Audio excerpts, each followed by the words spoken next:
Buenos días, queridos hermanos presentes y también a los que nos siguen a través del canal de YouTube.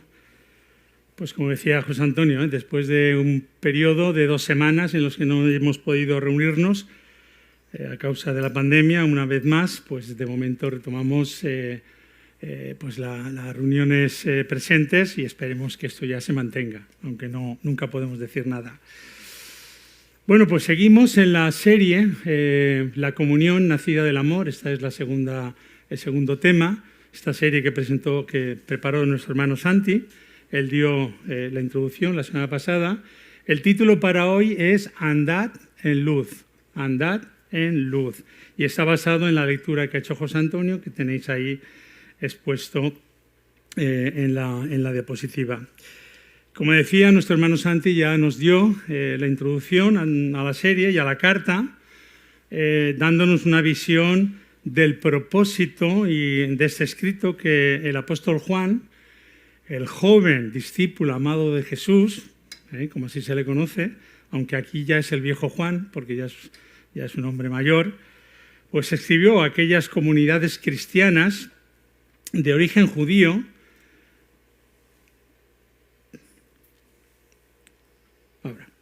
aquellas comunidades cristianas, como decía, que eran de origen judío, que se esparcieron años atrás en torno a la ciudad de Éfeso, en el Asia Menor. A modo de introducción recordaré solo algunas cuestiones que nos ayudarán a entender a lo largo de todo el estudio de esta carta las razones principales del porqué de esta epístola. Tiene un porqué. ¿Por qué Juan escribe esta carta, esta primera epístola? Y luego las otras dos, aunque principalmente esta primera. Vamos a recordar algunas cuestiones que nos van a ayudar a entender el por qué fue escrita esta epístola en modo y forma, más que como una carta o una epístola, más bien como un sermón pastoral. Y aunque ya digo, nuestro hermano ya mencionó algunas cosas de estas, así que hay que leer la primera epístola de Juan, hay que leerla como si fuera un sermón pastoral que manda a ese grupo de iglesias.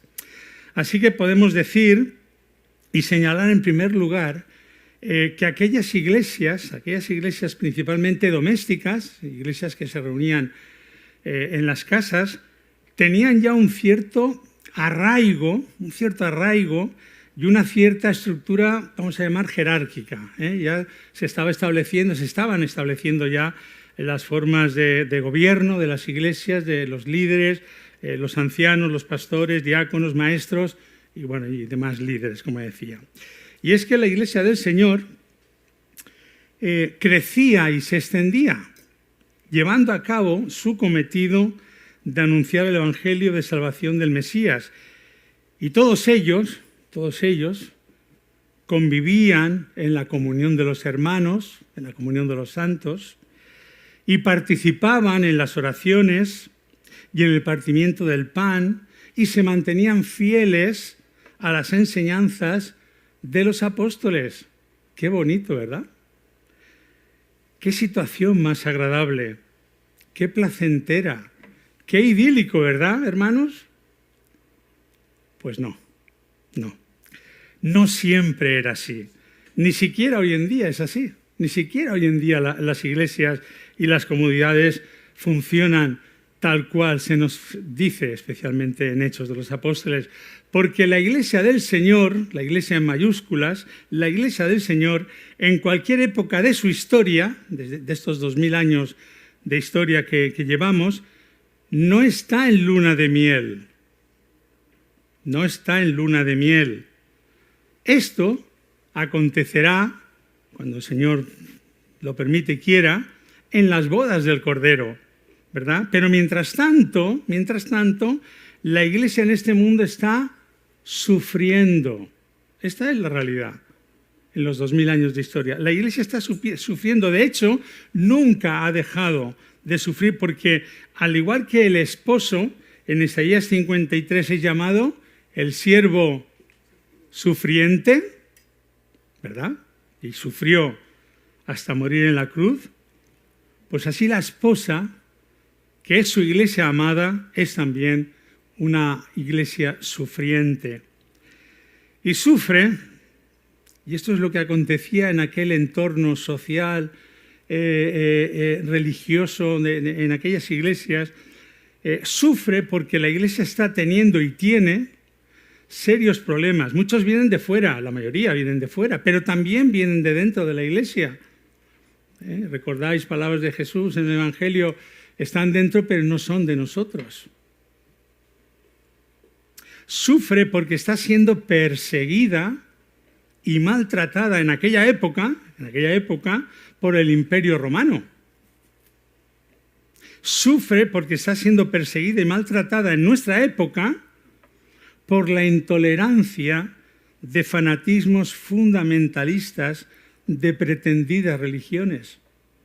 Ahí está la iglesia perseguida, ¿verdad, Belino? ¿Cuántos países que en nombre de su religión persiguen a los cristianos? Sufre la iglesia por las controversias de aquellos tiempos, en aquellos momentos, de los judíos hacia los cristianos, cuando se convertían. Sufre por las controversias hoy en día, de movimientos seculares que se declaran anticristianos. Solo hay que ver la Navidad aquí en el ayuntamiento. La cabalgata creo que se hizo en la Plaza de Toros. Y sin embargo, las 3 magas subieron al ayuntamiento, que no tiene nada que ver con la fiesta, ¿verdad? Sufre también la iglesia por las exigencias en aquellos tiempos por parte de los judaizantes hacia los nuevos prosélitos convertidos, que les exigían que tenían que circuncidarse y cumplir una serie de ritos de la ley. Y sufre hoy en día también por las exigencias de imponer nuevos dogmas doctrinales falsos, presuntamente revelados a ciertos iluminados. Y sufre también porque tanto en aquellos días como en la actualidad sigue habiendo disensiones, divisiones internas dentro de la iglesia, porque ahí sigue habiendo herejías, porque ahí sigue habiendo personalismos de algunos líderes que reclaman el culto a su persona y a su organización. Y sufre porque se han mezclado, y eso es lo más serio, creo yo, porque se han mezclado entre aquellas comunidades de aquellos tiempos, al igual que en nuestros días, falsos maestros y profetas a los que Juan al final de la carta les llega a llamar anticristos y demoníacos. Esto es muy, muy duro, muy grave. Pues como podemos ver, nada nuevo bajo el sol. Los problemas que la Iglesia de Cristo tenía en aquellos inicios, en los que el apóstol Juan escribe exclusivamente, aquellos problemas en los que estaban en aquel entonces,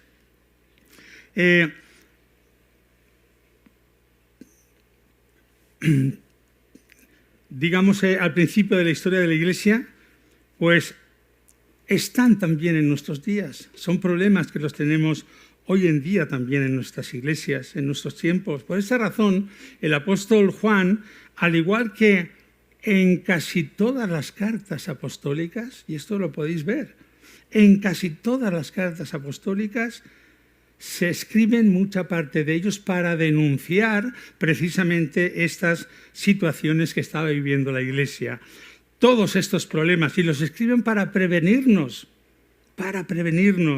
y darnos la solución a los creyentes, para fortalecer a la iglesia y llevar adelante su cometido de ser luz en este mundo.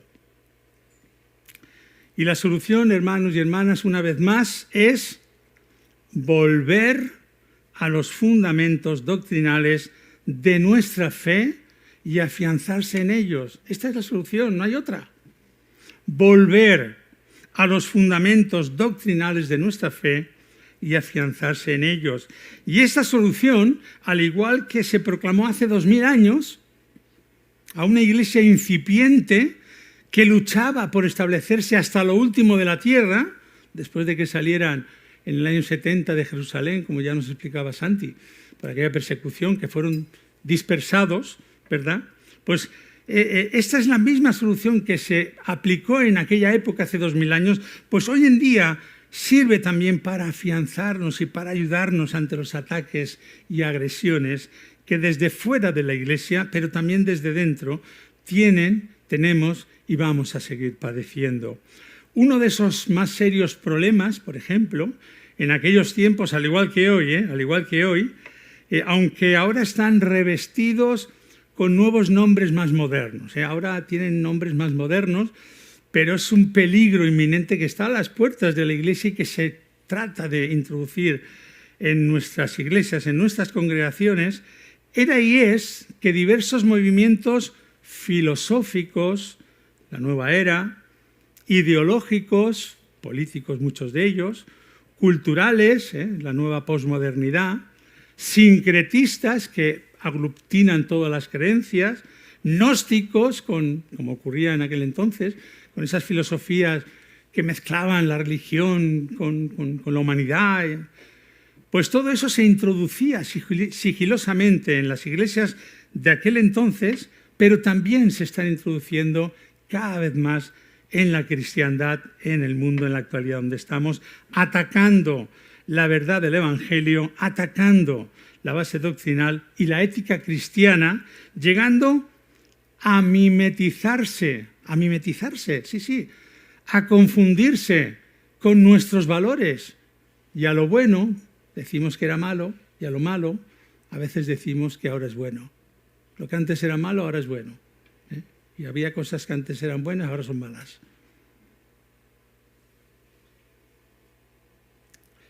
Son cuestiones fundamentales que llegan a ser incluso heréticas porque tergiversan la verdad del Evangelio de Jesucristo. Ocurría hace 2000 años, por eso lo denuncia el apóstol Juan, y tantos escritores de las cartas apostólicas, lo denunciaban entonces, y nosotros, como Iglesia, con su mensaje profético, también tenemos que denunciarlo y estar prevenidos, ¿verdad? Es lo que hoy en día se llamaría, como dicen los políticos, cordones sanitarios, para que no entre lo que está mal de ahí fuera y se inmiscuya dentro de nuestros cultos, de nuestras iglesias, de nuestras comunidades. Por todo esto, hermanos y hermanas, estamos llamados a permanecer fuertes en la sana doctrina, que son los fundamentos doctrinales de nuestra fe, que Jesucristo nos dejó en sus mensajes y que han sido transmitidos fielmente a través de los siglos hasta nuestros días por la enseñanza de los apóstoles recogida en las Escrituras, en la palabra de Dios en el Nuevo Testamento. Y en el pasaje que tenemos para hoy, pasaje que vamos a ver hoy,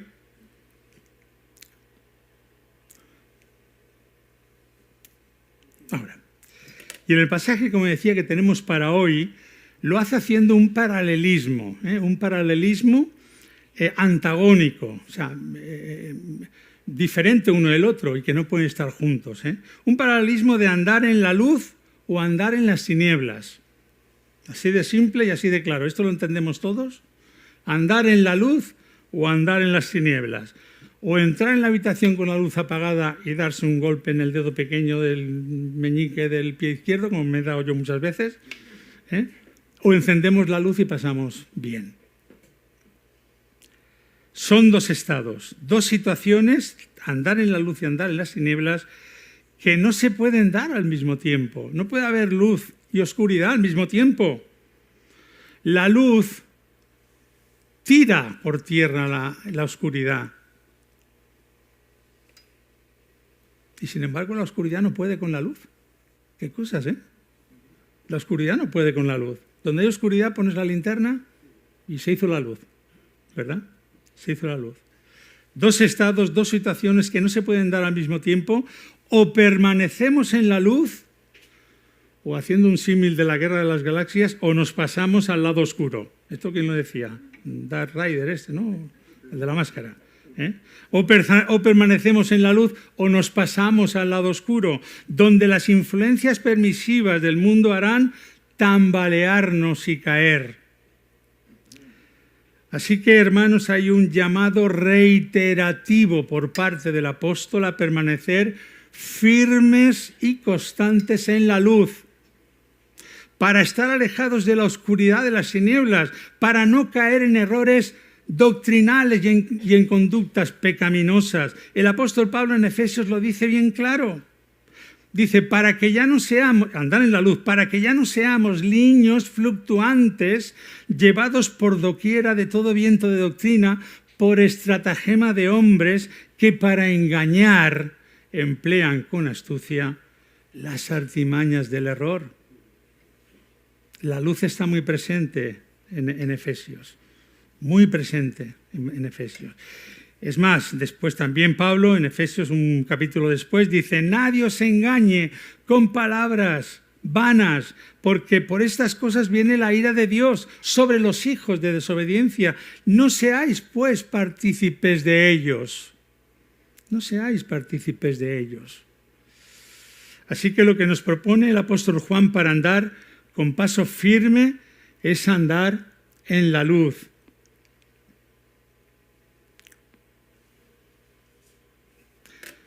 Nos propone andar en la luz. ¿Y sabéis por qué nos propone que debemos andar en la luz? Porque Dios es luz. Y en Él no hay ni puede haber oscuridad. Porque como insiste el apóstol Pablo en Efesios, porque en otro tiempo erais tinieblas, mas ahora sois luz en el Señor. Por lo tanto, ¿qué nos dice Pablo? Andad como hijos de luz. Andad como hijos de luz. Es por eso que Dios tiene un mensaje que darnos a través de este sermón que estamos viendo en la carta de Primera de Juan.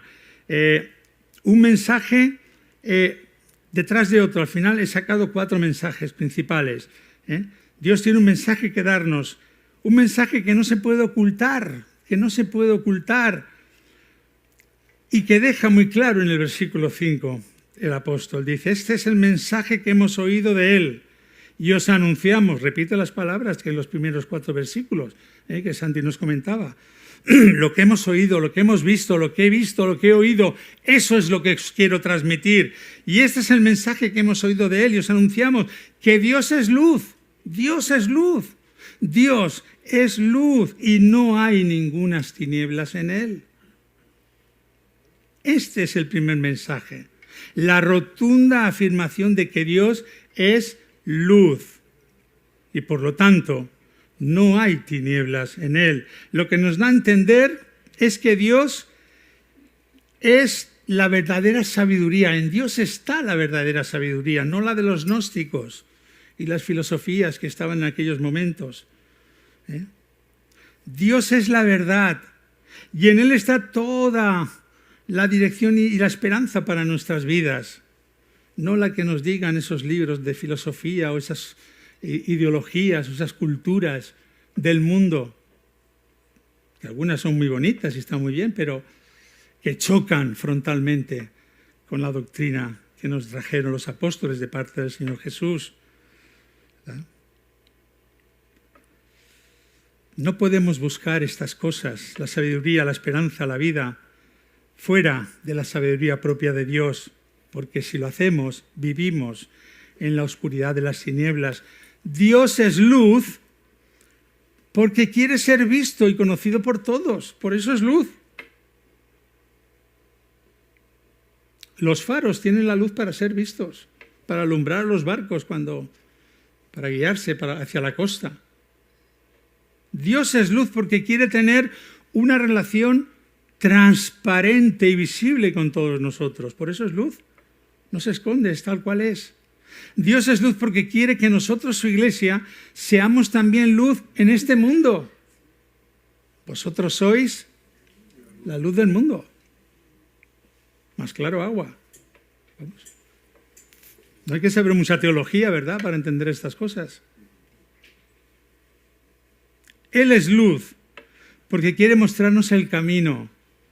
Por eso, recordáis el salmista, creo que en el 119, creo que es, dice, lámpara es y lumbrera a mi camino. Lámpara es a mis pies tu palabra y lumbrera a mi camino, señalándonos así que todo el consejo de Dios revelado en su palabra, nos guiará por la senda por la que transitamos en esta vida, alejándonos de la oscuridad, de las tinieblas. ¿Verdad que cuando es de noche, nos ha pasado a todos, cuando es de noche y debemos desplazarnos por la ciudad, procuramos ir siempre por las calles más iluminadas? ¿Verdad que sí? Buscamos siempre las calles que tienen más luz, ¿verdad? Evitando las zonas oscuras por el temor de lo que nos pudiera ocurrir. No sé, un asalto, un atraco, no sé, cualquier cosa. Pues de la misma manera, hermanos y hermanas, debemos andar en la luz de Dios, dejándonos dirigir nuestros pasos por Él, porque así estaremos preparados ante las oscuras adversidades de la vida. Así nos lo deja claro en el segundo libro de Samuel, dice: oh Señor, tú eres mi lámpara. Oh Señor, tú eres mi lámpara. El Señor ilumina mi oscuridad. Así que cuando no sabemos por dónde dirigirnos, el Señor ilumina con su luz verdadera por dónde debemos caminar. En la vida tenemos a veces disyuntivas, Vamos por la senda de la vida y de repente se abren muchos caminos. ¿Por dónde tirar? ¿Qué hacer? ¿Qué decisión tomar? Pues la luz del Señor. Él dice que el Señor ilumina mi oscuridad porque tú eres mi lámpara. Porque hay momentos de nuestra vida, hermanos, que caminamos en oscuridad porque a veces nos apartamos del camino iluminado del Señor, nos salimos de la senda. Por decisiones erróneas que hemos tomado o por la influencia del mundo en el que vivimos o porque vivimos en pecado. Vamos por la autopista, toda iluminada, ¿verdad? Y de repente pues nos salimos de la autopista, empezamos por caminos rurales y ahí no hay ni una sola bombilla. Oscuridad total. La luz del coche nos alumbra, la luz del Señor es la que nos alumbra, ¿verdad? Solo cuando dejamos que la luz de Dios ilumine nuestras vidas, podremos vernos tal cual somos. Porque vivir en la oscuridad hace que no seamos conscientes de nuestra situación errónea, porque la oscuridad y las tinieblas hacen que no veamos las manchas de nuestra alma.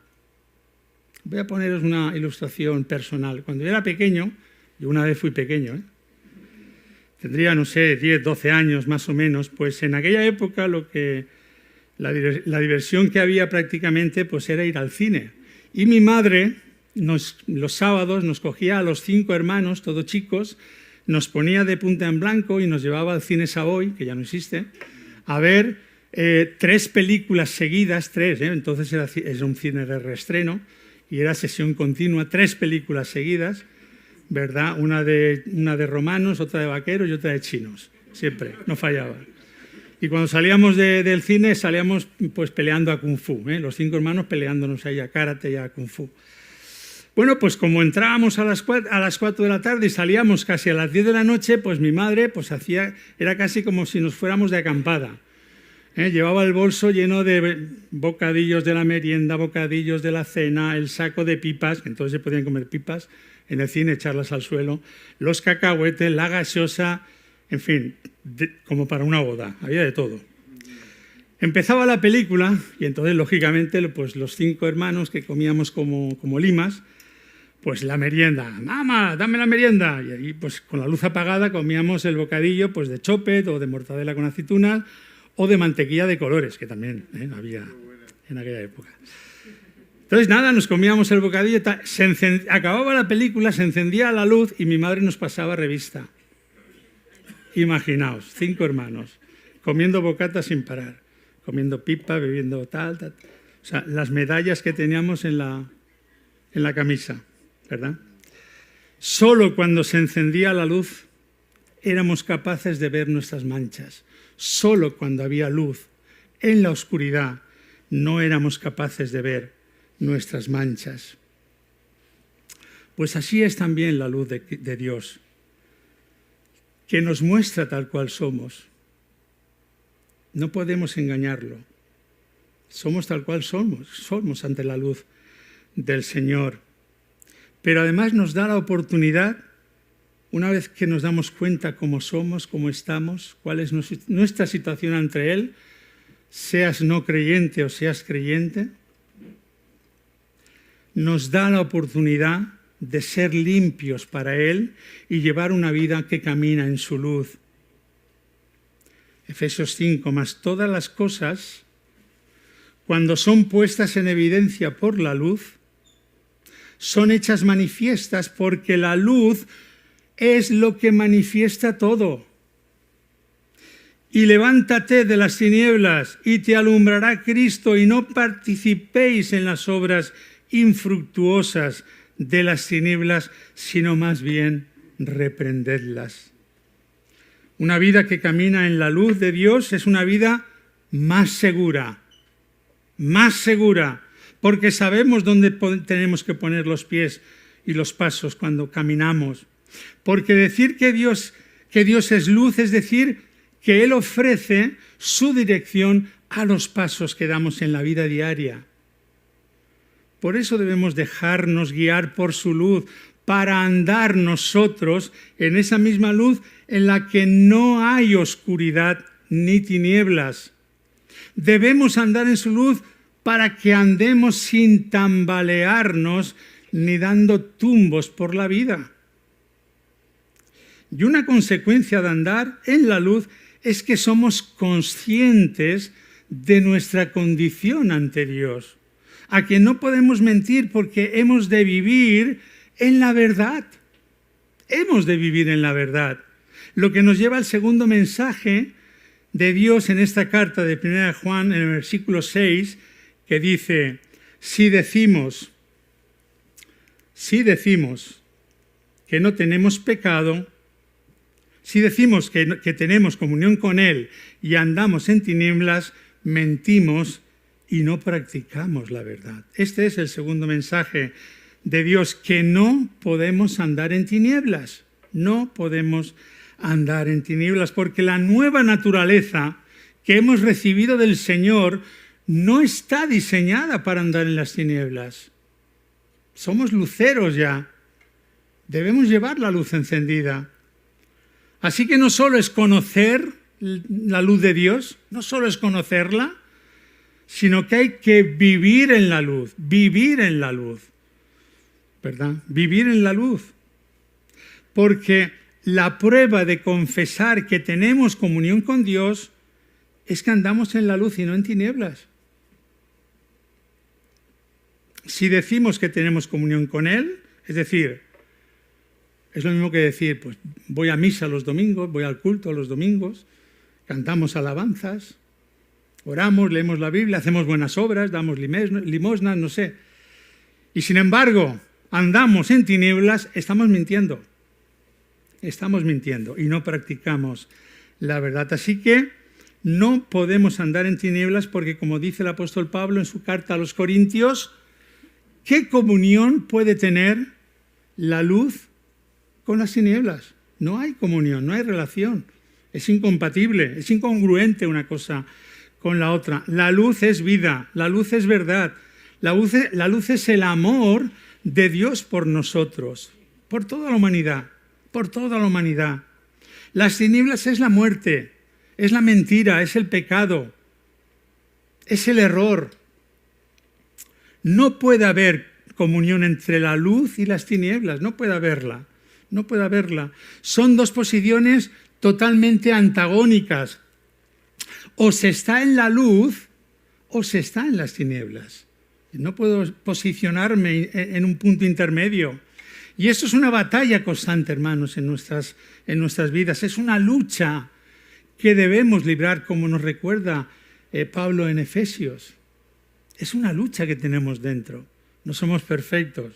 Podemos ser más o menos guapos, eso sí, pero no somos perfectos. No, la Iglesia no está compuesta de hombres y mujeres perfectos, al contrario, de hombres y mujeres rotos, reconstruidos, de hombres y mujeres que han perdido la batalla pero que la han ganado en Cristo. Esto es la Iglesia. Dice, porque no tenemos, dice Pablo a los Efesios, no tenemos lucha contra sangre y carne, ¿veis la lucha interna? Sino contra principados, contra potestades, contra gobernadores de las tinieblas de este siglo, de aquel y de este, de aquel siglo y de este, contra huestes espirituales de maldad en las regiones celestes. Estos gobernadores de las tinieblas, de los que hace referencia Pablo, solo pretenden destruir la unidad y la santidad de la Iglesia, atacando a nosotros los creyentes en Cristo. En los últimos 20 años se ha atacado en España, hablo en España, más a la Iglesia que muchos siglos atrás. Es una guerra con constantes batallas. Y estas batallas, hermanos, las vamos ganando día a día si andamos en la luz de Dios. Un andar en su luz para tener verdadera comunión con Él, para que Él esté al frente de nuestras luchas internas que a veces nos hacen tambalearnos. Andar en su luz para tener comunión íntima con Él, para tener también comunión íntima con los hermanos, los unos con los otros. Es como el título de esta serie, la comunión nacida del amor. La comunión nacida del amor, y yo añado con permiso de Santi, y alumbrada por la luz de Dios. Esta comunión nacida del amor, alumbrada por la luz de Dios y revestida por su amor, como veremos luego las próximas semanas en el final de la epístola, evitará entre los creyentes toda clase de disensiones, divisiones y hasta herejías. Y nos dará la fortaleza y el ánimo para llevar adelante la misión que la Iglesia tiene encomendada, porque somos más que vencedores, nos lo dice la palabra, somos más que vencedores. Y eso es posible por su amor, porque por su amor la sangre de Jesucristo nos ha limpiado de todo pecado, o dicho de otro modo, la sangre de Jesucristo nos ha atraído hacia la luz verdadera, para que no andemos en oscuridad. Pero si andamos en luz, dice la epístola, como Él está en luz, tenemos comunión los unos con otros, con los otros. Y la sangre de Jesucristo, su Hijo, nos limpia de todo pecado. Este es el tercer mensaje de Dios, que nos dice que debemos caminar en la luz para estar en comunión los unos con los otros. Dios, por medio de la sangre de Jesús, nos limpia de todo pecado, por lo que podemos caminar seguros y confiados y habitar juntos los hermanos en armonía, en la comunión de los santos. Así es posible.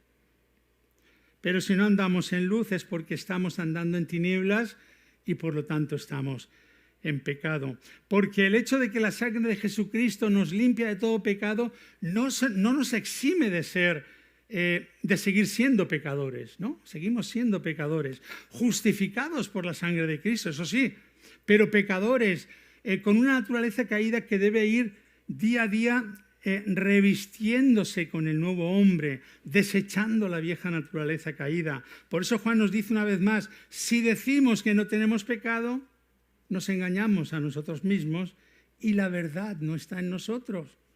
Esto era una de las corrientes filosóficas que estaba ocurriendo en aquella época en la Iglesia y hoy en día también, ¿verdad?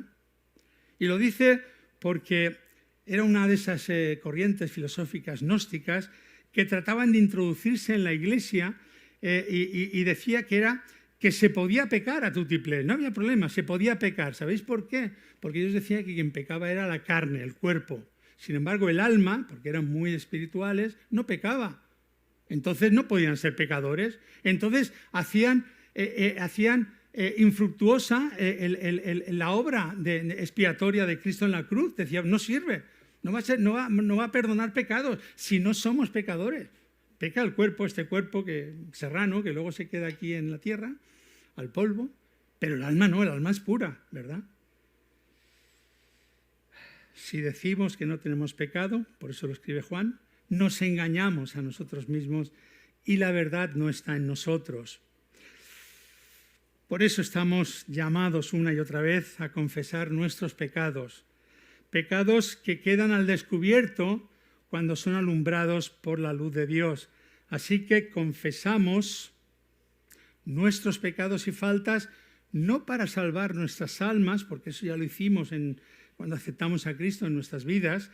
Confesamos para ser limpiados de los errores del día a día, para así ir perfeccionándonos hacia la santidad de Dios que Él espera de nosotros, caminando hacia la consagración, hacia la santidad.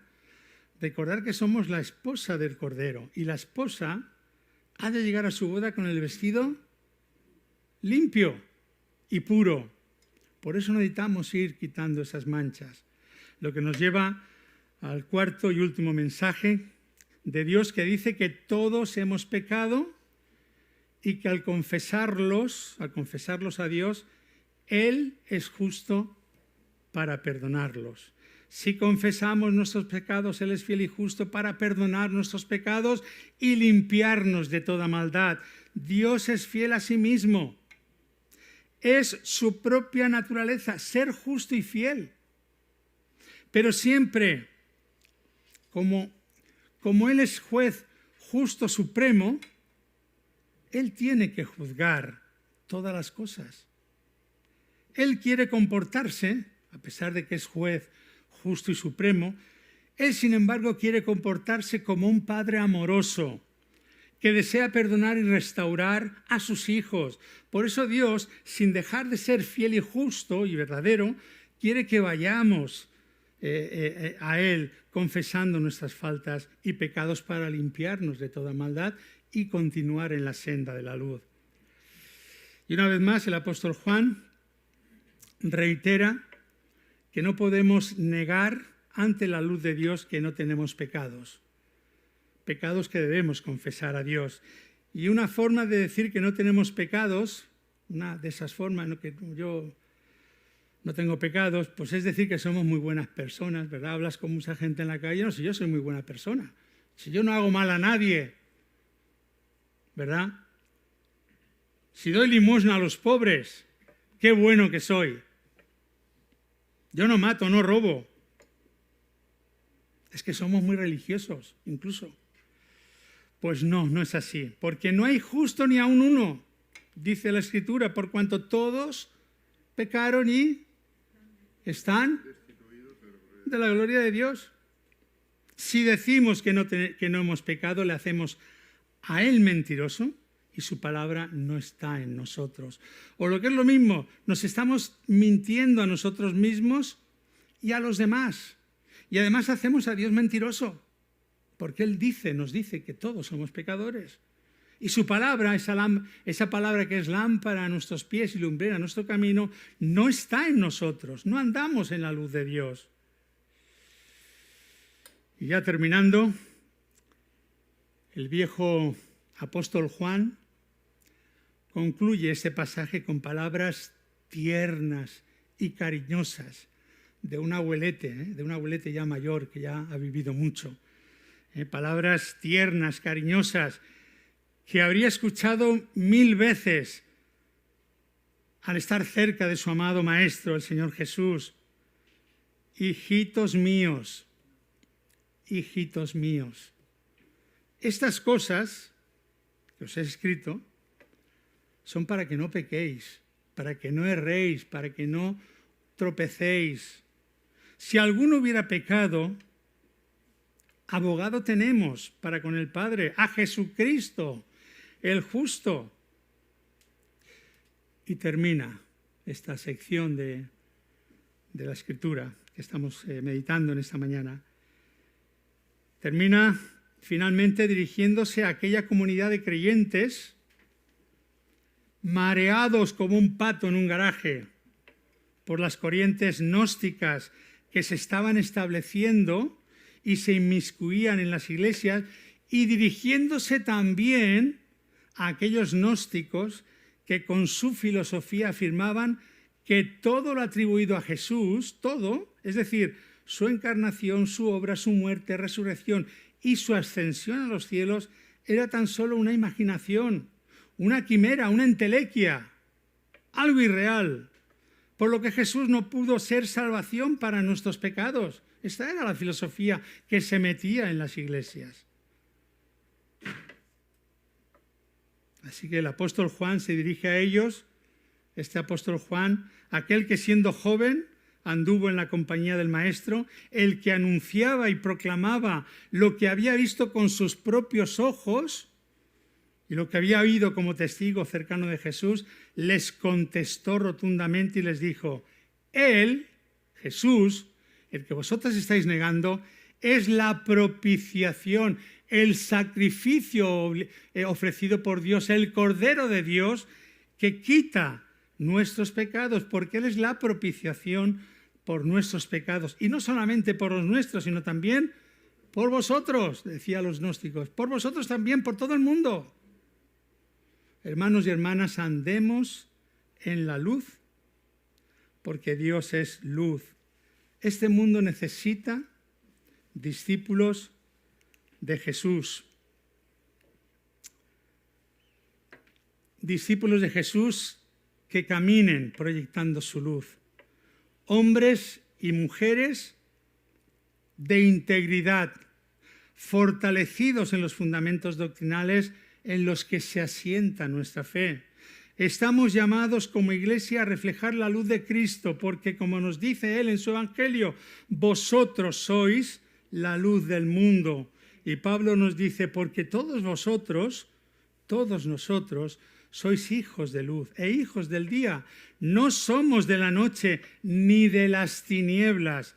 Por tanto, no durmamos como los demás, sino velemos y seamos sobrios. Porque sabemos, como dice el apóstol Juan al final, en el capítulo 5, que ya iremos viendo las próximas semanas, dice, porque sabemos que el Hijo de Dios ha venido y ha iluminado nuestras mentes para que conozcamos al verdadero y a su Hijo Jesucristo, que es Dios verdadero y vida eterna. Hermanos, Dios es luz, andemos en luz.